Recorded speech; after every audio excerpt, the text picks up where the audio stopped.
जय Hind students, hope आप सभी सेफ होंगे और अपने बोर्ड एग्जाम की तैयारी अच्छे से कर रहे होंगे।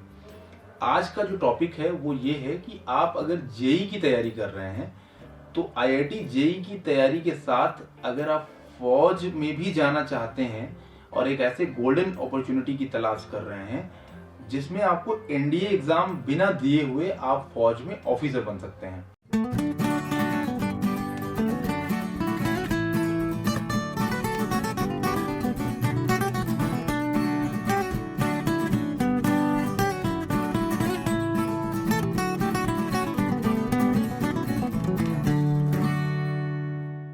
ये बिल्कुल गोल्डन अपॉर्चुनिटी आपके लिए इसलिए है क्योंकि आर्म फोर्सेस ने गाइडलाइन में थोड़ा सा बदलाव किया है अभी हाल ही में। बीटेक कोर्स के लिए जेई मेंस की रैंक के बेसिस पे मेरिट के आधार पे आप आर्म फोर्सेस के एसएसबी इंटरव्यू में अपीयर हो सकते हैं, जिसके लिए साल में 2 बार फॉर्म्स आते हैं। इन फॉर्म्स का नाम है 10+2 technical entry for Indian Army and 10+2 BTech entry for Indian navy.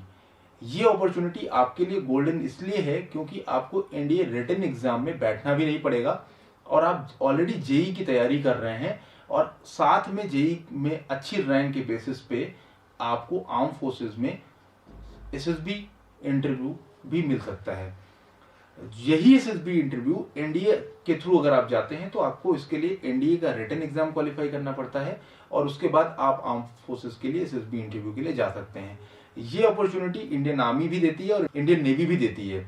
Indian army अगर ये अपॉर्चुनिटी आपको दे रही है, अगर आप सिलेक्ट होते हैं, आप मेडिकली फिट हो जाते हैं और मेरिट में आ जाते हैं फाइनली, तो आप ओटीए गया जो कि बिहार में है, इंडियन आर्मी के लिए अगर आप सिलेक्ट हुए तो आप वहां ट्रेनिंग के लिए जा सकते हैं और केरला में आप इंडियन नेवी की ट्रेनिंग में अगर सिलेक्ट हुए तो आप वहां जा सकते हैं। इसका सबसे बड़ा बेनिफिट ये है कि आपका जो ऑब्जेक्टिव है वो भी फुलफिल हो रहा है। तो आपका ऑब्जेक्टिव ये है कि मैं एक अच्छे इंस्टीट्यूट से बीटेक करूं, तो फौज आपको बीटेक तो कराएगी।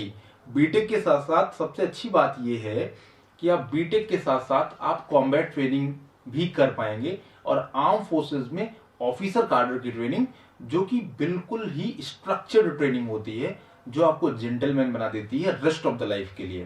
समाज में आपकी एक अच्छी आइडेंटिटी बनती है, समाज में आप एक अच्छा रेपुटेशन अर्न करते हैं और उसके साथ साथ आपको देश सेवा करने का मौका मिलता है, क्योंकि आर्म फोर्सेस का ऑब्जेक्टिव ही है सेवा परमो धर्मा।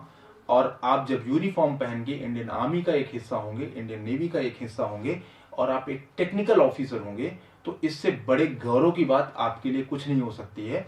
और आप अपनी टेक्निकल स्किल्स को टेक्निकल एनवायरनमेंट में वहां पे सीखेंगे और उनको यूटिलाइज करेंगे बेस्ट पॉसिबल वे में। इसके लिए आपको साल में 2 बार ये फॉर्म आते हैं, मतलब कि इंडियन आर्मी के जो फॉर्म्स आते हैं वो साल में 2 बार आते हैं और इंडियन नेवी के भी फॉर्म साल में 2 बार आते हैं। तो आपको अपनी जेई की तैयारी के साथ साथ नोटिफिकेशंस कब आ रहा है इसके बारे में ध्यान रखना है और जैसे ही नोटिफिकेशन आता है आपको फॉर्म अप्लाई करना है। अगर आप एलिजिबल होते हैं, ये इसका रिजल्ट जैसे ही आपके जेई कर आएगा उसके बाद अगर आप एलिजिबल होते हैं तो आपको इंडियन आर्मी एंड नेवी में एसएसबी इंटरव्यू जो कि 5 डेज का होता है, जो कि मनसा, वाचा और कर्मणा पर आधारित होता है, जो कि आपकी पर्सनालिटी प्रोफाइल को टेस्ट करने के लिए होता है। Defence institute of psychological research ने इस इंटरव्यू को ऐसे स्ट्रक्चर किया है जो कि 5 डेज का है। और खास बात यह है कि अगर आप पहली बार इस इंटरव्यू को देने जाते हैं तो आपके घर से एसएसबी इंटरव्यू जो सेंटर है वहां तक का आपको फेयर भी मिलेगा। वहां आप 5 डेज रहेंगे, आपको रहने का मेस, आपको लिविंग एकोमोडेशन भी मिलेगा 5 डेज में और ये बहुत बेहतरीन एक्सपीरियंस आप ले सकते हैं। और अगर आप पैरामीटर ऑफ सिलेक्शन में सूट करते हैं तो आर्म फोर्सेस का भी हिस्सा हो सकते हैं।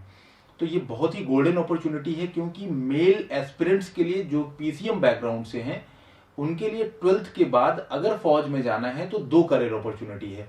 एक इस बीटेक एंट्री से जा सकते हैं, दूसरा एनडीए एंट्री है। तो बीटेक एंट्री में अगर आप जेई की तैयारी कर रहे हैं तो आपके लिए बहुत ही सुनहरा मौका है फौज को ज्वाइन करने का ऑफिसर रैंक पे।